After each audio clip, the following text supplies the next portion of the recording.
நீங்க கமல் சார் எல்லாம் பாத்திருக்கீங்களா? பின்ன அவரு நல்ல பழக்கம் வரா?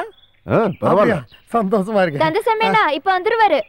ரஜினி சார் எப்படி இருக்காரு? நல்ல பழக்கம். சினிமாக்காரரு ரஜினி கமல்லாம் தெரியுமா? நான் ப்ரொடக்ஷன் மேனேஜருங்க. என் பேரு சந்திரன். டைரக்டர் உங்களை பார்க்கணும்னாரு. ஒரு ஃபைட் சீனுக்கு தேவைப்படுது.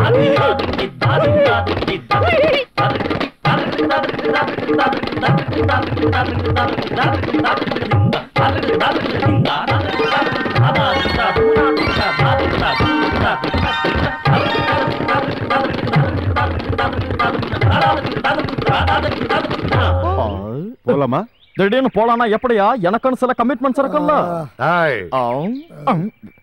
டாடி அப்பா சும்மா பந்தா காட்டாம கிடைச்ச வேலைய போய் செய்டா. ஒரு 5 நிமிஷம் வெயிட் பண்ணுங்க, நான் டிஸ்கஸ் பண்ணிட்டு வரேன். யார்கிட்ட? என்கிட்ட நானே பேசிட்டு வரணும். 5 நிமிஷத்துல வந்துரும். எனக்கு ஏதாவது உங்க சினிமால வேஷம் கிடைக்குமா? அன்புள்ள இல்ல மரியாதைக்குரிய நடிகர்களே, ஒரு படத்துல ஒரு சின்ன வேஷம் நடிக்கிறதுக்கு என்ன கூப்பிட்டுருக்காங்க. நான் போட்டுமா? போக வேண்டாம்னு சொன்னீங்கன்னா நான் சந்தோஷப்படுவேன். ஏன் தெரியுமா?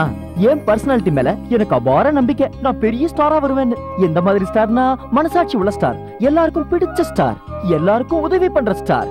அப்படி பெரிய பெரிய லட்சியங்கள் இருக்கிறனா இந்த மாதிரி சின்ன வேஷத்துல போய் நடிக்கிறமா?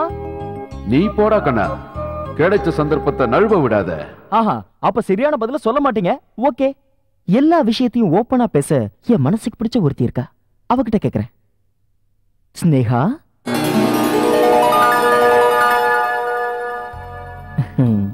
Good morning. Good morning. நீ ஏதோ ஒரு குழப்பத்துல இருக்கியே, என்ன விஷயம்? அது என்ன சினிமால நடிக்க கூப்பிட்டுருக்காங்க. அதாவது உன் ஃபீல்டுக்கு வர எனக்கு ஒரு சான்ஸ் கிடைச்சிருக்கு. வரட்டுமா? Shall I come? தமிழ் திரையுலகிற்கு நான் உங்களை வரவேற்கிறேன். ஆனா பிட்டு வேஷம் தான் கிடைச்சிருக்கு. நானும் ஆரம்ப காலத்துல அதுதான்